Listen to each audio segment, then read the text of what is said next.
Hey everybody, welcome back to Gun Tote Minnesota. And today what you're looking at here is my HW97. This is a 177 Springer. It is not a gas ram, it is a coiled spring. If you don't know anything about Springers, they provide a lot of abusive vibration and technically recoil, but not in the traditional sense. It's not so much the rearward recoil that we're used to with our big 338s or my 300 PRC, which you'll see later. It's more of a forward recoil, and they're known to break scopes, and I mean high dollar scopes, those $3,000 or $4,000 scopes. Some of them are not reinforced on the other side of the glass, or you have the reticles shaking loose on some of them. You need a really sturdy scope that is reinforced on both sides in order to sustain and hold up over that vibration over time. I have actually had scopes in the past have an eyepiece break off right at my face. I've had scopes and scope rings launch right off of the rails of Springers in the past. In fact, even this Springer has broken it's broken rings and it's broken optics in the past. And so I thought this is a really good test because it's a popular Springer to start with. It's incredibly precise and consistent. And I think pairing it up with the 5 to 25, it's just a really good test. Lots of people will be able to relate to it, and then I can also prove the platform. I can prove the optic as a combination and give it a green light after my test here. What I plan to do is grab some of my preferred pellets, which are some of these H&N Field Target trophies. These happen to be the 8.64 grain. And I'm going to throw at least 300 of these down. This is a brand new tin. You can see I still have the tape on it. I'm going to throw down at least 300 of these, not in one setting. I think I'll probably split it up into 3 or 4 settings because I want to try different things. I want to shoot close with it. It's got that 25-yard parallax. Now, one thing that I really like about the way that this optic sits on this rifle is because it doesn't have an incredibly long lens pack. It doesn't have like a really big, long ocular piece here. And the eye relief, because of that, it just allows me to push this forward a little bit more than I can with a lot of other optics that have a longer portion prior to your turret. On the front here, on the ocular side, a lot of them are a little bit longer. This one being a little bit shorter allows me to actually have a stock like this, which isn't terribly long. I'm a big guy, I'm 6'5", and this needs a little more length of pull on the HW97. And a lot of people have said that. Not all of them are tall even. I think some short people have even said this is just a tad shorter than it needs to be. So that means a lot of optics just don't work all that well, but this one ends up being perfect. Whether I'm from the bench or even in the prone, laying down, it works out really nicely because the ocular is sitting exactly where it should, and it's giving me that 3.5 inches of eye relief. As I previously mentioned, this rifle has a true coiled spring inside. It is not a gas ram. I prefer this. I think it shoots tighter and lights out compared to a lot of the gas rams that I've tried. But it provides a lot of vibration and that forward recoil. Listen for the sound. So it still provides a lot of power and impact. I'm at 28 yards right now. Really solid image. 2 things about that. First of all, I always make sure my parallax is dialed perfectly. I bob my head around and move it around, make sure it's exactly where it should be. I have a great backstop. I know my target, what's beyond my target. I follow the rules of gun safety. And I use really good, high quality, high resolution lenses.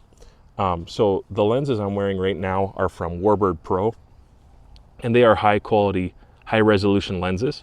So that when I'm looking through an optic, there's minimal darkening here happening with these lenses. And I don't want to make it more difficult to look through this and get a good sight picture. So make sure you're wearing safety glasses and make sure that they are clear enough, they don't have distortion, which is going to add to your optical, disparity if you are having issues.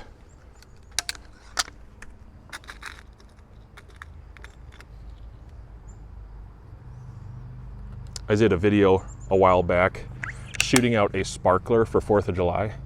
If you didn't watch that, go back and watch that. I lit it, I ran back in the same setting, and before it burnt out, I shot it with this rifle because it's an absolute tack driver.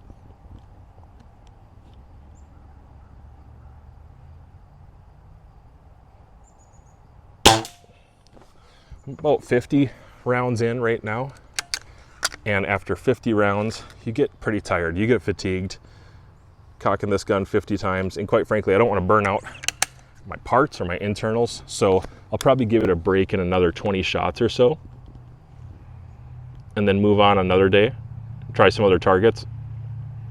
I think it would be really fun is to try out a KYL rack at, I don't know, 30 yards or so. I have a KYL that goes from a 1/4 inch target up to maybe an inch or an inch and a half, if I remember correctly. It's like an NRL 22 KYL, and those are really fun to shoot on. And this reticle is precise enough that I can get on that 1/4 inch target and I can focus it in the image with that ED glass. It's good enough that I can really hone in, and as long as I don't put too much input into this rifle, you kind of almost let it free recoil, if you're familiar with the concept. This will hit that 1/4 incher just about every single time, even with a little bit of wind. It's so incredibly consistent, and that's actually at 45 yards that I've had really good success. Yeah, this thing is a tack driver, and so far I've actually got a couple lines on here to see the optic has not moved, the rings have not moved, nothing has loosened up. So far, the first 50 to 60 rounds in, everything is right where it should be. The one thing, it doesn't bother me at all.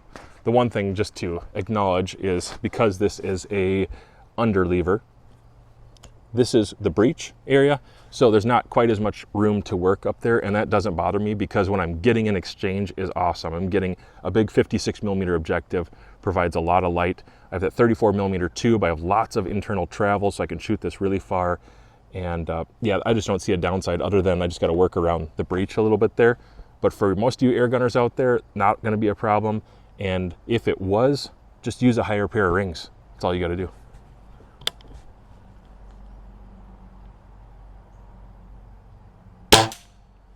All right, that's enough from the bench.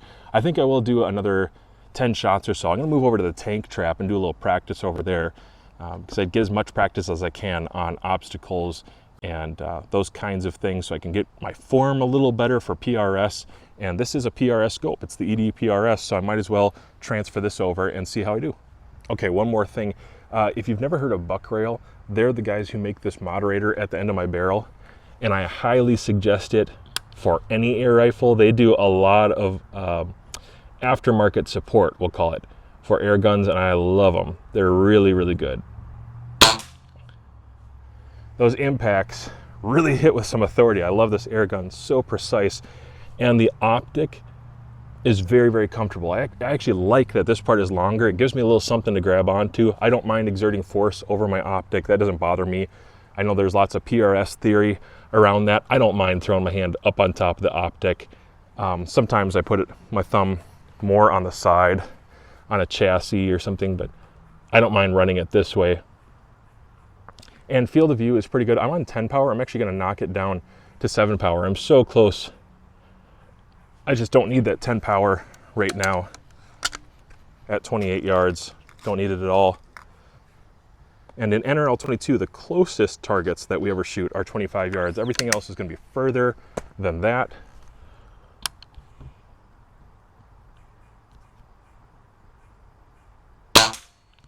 Lots of authority behind that. On 7 power, the reticle, because of those horizontal lines that kind of come in on that, it's plenty thick enough. It's not hard for me to pick it out. It's very usable on 7 power. I could even use the Stadia, the holdover, because the subtensions are thick enough, they're bold enough, and the numerical indicators contrast well enough. They're on 2, 4, 6, 8, 10. It'd be very easy for me to use those if I actually needed to use holdover with low power for any particular reason. Maybe in a hunting scenario where I'm trying to gather as much light as I can at the end of the night, and I don't want to bump it up high, but otherwise 10 power is going to be really comfortable all the time. One thing that's funny about PRS is you can always tell who designs the stages, that they're like not super tall, I don't think, because the challenges, they always include lower and lower barriers, like obstacles, things to shoot off. The props themselves are never a little bit tall, so it's never a short person trying to do something a little tall for them. It's always a tall person trying to do something a little short for them. And this position right here on the tank trap, I never get so lucky as to have a prop this tall. I wish they would set up the tank traps a little bigger, but It just rarely seems to be the case.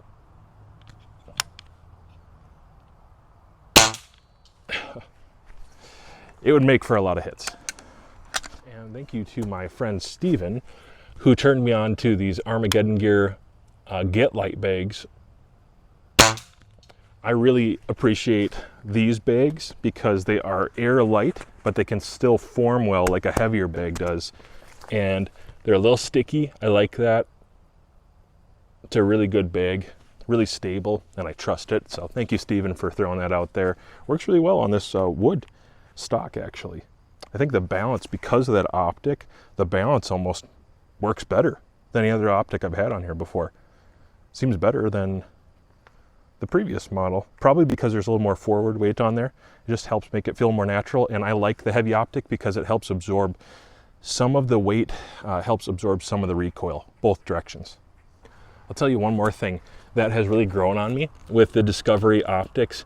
Now they have oversized turrets. They are really, really big. They're huge. Reminds me a little bit of the Zeiss S5 turrets with the height of some of the, let me think about it, the Tractoric turrets. They're pretty tall. And the numerical indicators on here,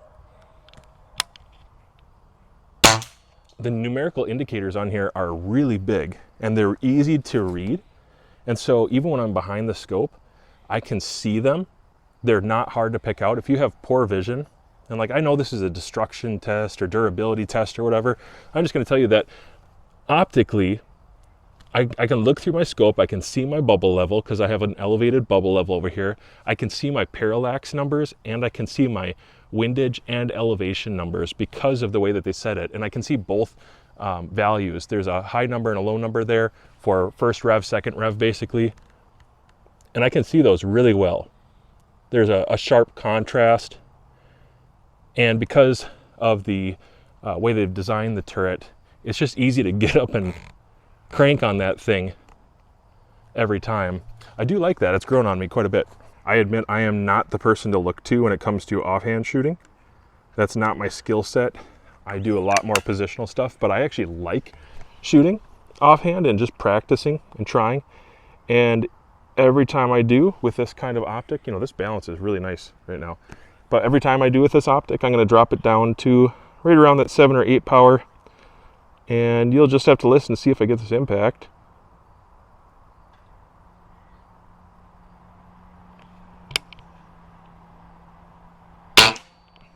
Okay, that was a miss.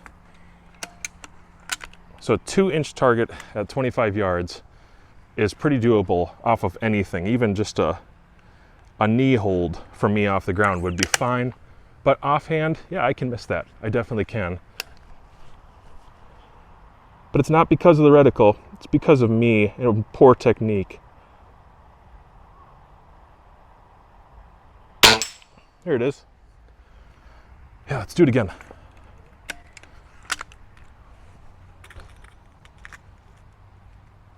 I really enjoy that reticle. Most reticles, they're either a little too bold or they're a little too light, or the center dot is non-existent or what have you. This one, it's pretty good. Let's go illumination this time. And you know what? The illumination is plenty good. It's an overcast day.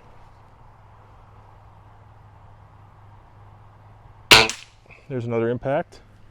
On level 6, it contrasts really well. It doesn't bleed, but it's pretty sharp. And the scope still hasn't moved. Rings still haven't moved. My zero still seems to be true. Looking good. I've done a lot of shooting with this today. I think I'll do a little bit more on the barrel, and that's going to have to be it. I don't want to wear this thing out. I probably need to go maintenance it a little bit, and then I'll come back with a different location probably and shoot some KYL. All right, when you're shooting off of a barrel or something low like this in your 6.5, typically I kind of have to choose between this position right here, and this can be pretty stable because I have a lot of surface area. I have the Get Light fill, and this is kind of sticky on the bag. I get a lot of surface area here. It conforms pretty nicely. I have shot it this way before. I think this gives me less stability. And I've also shot it like this. This seems to be okay, but there's a couple things that go sideways when I shoot it that way. So typically I will not. And the barrels, if they're not fixed in place and they're moving, like the prop is moving, I usually load into it just a touch. I find a sweet spot, or I'll pull back into myself like this if I can't free recoil. And in this case, I cannot free recoil on this prop.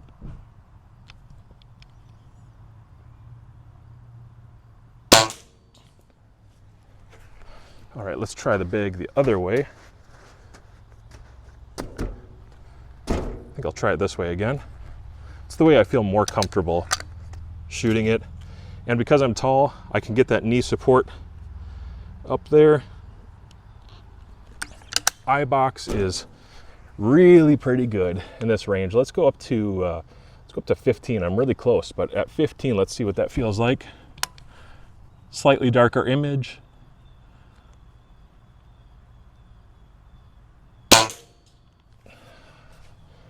Easy, still easy. I got to shoot a lot further than this. Well, I think a storm is coming in. This is enough for me for today. I've done over 70 rounds with this thing. It's holding up really well. I'm going to do about 300, I think, overall out of this tin, and try some other things and make sure it holds at 0. I'll come back to you in the next portion here. All right, everybody, I've only got a few pellets left in my tin. I'll just show you that real quick. Shooting some of those H&Ns still. So I started with, I think it's about 300 in this tin. Let me just double check really quickly. Yep, I started with 500 in this tin. Wow, I shot a lot. I didn't realize how many rounds I've put through this in the last couple weeks. There's less than 2 dozen in there.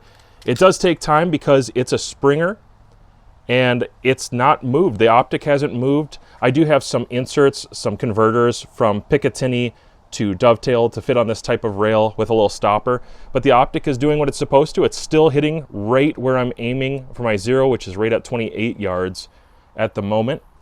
Very happy with the optic so far. Reticle hasn't shifted, nothing has moved. The optic isn't twisting, the reticle isn't twisting.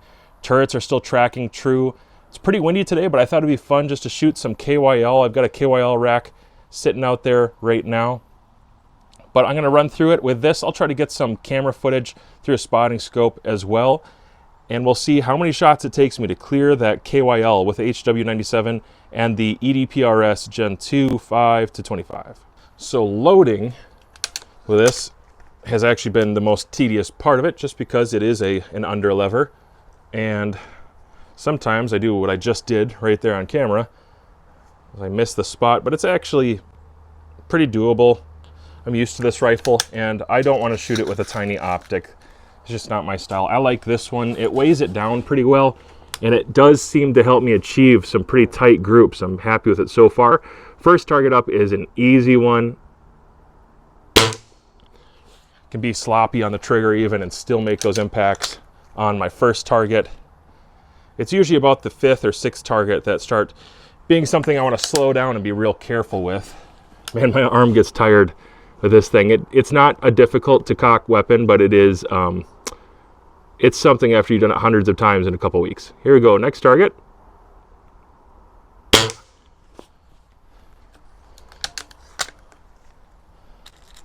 Let's go to the 3rd. Even in the wind, this is just not a challenge for this rifle optic combination.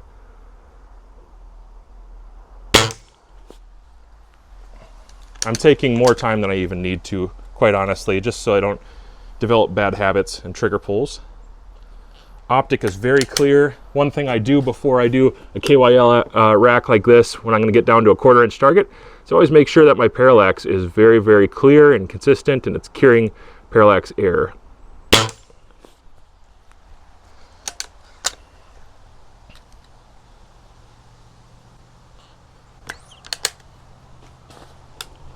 No difficulty so far, but the wind is picking up quite a bit behind me. I can feel that.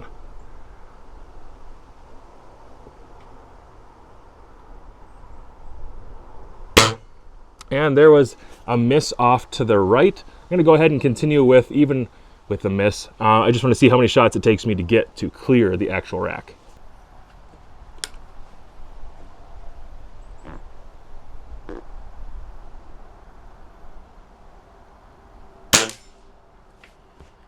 Well, it's still not dead. This optic has had some abuse so far. First, with the drop test. Ooh, that hit a rock. And now, with around 500 rounds on this Springer. This is an HW97. On top is that DiscoveryOpt's 5-25 EDPRS first focal plane. And Springers are abusive. If you didn't know anything about this, Springers have reverse recoil. They actually lurch forward because of that coiled spring. In particular, this one is an optics killer, even though it's not a Magnum Springer.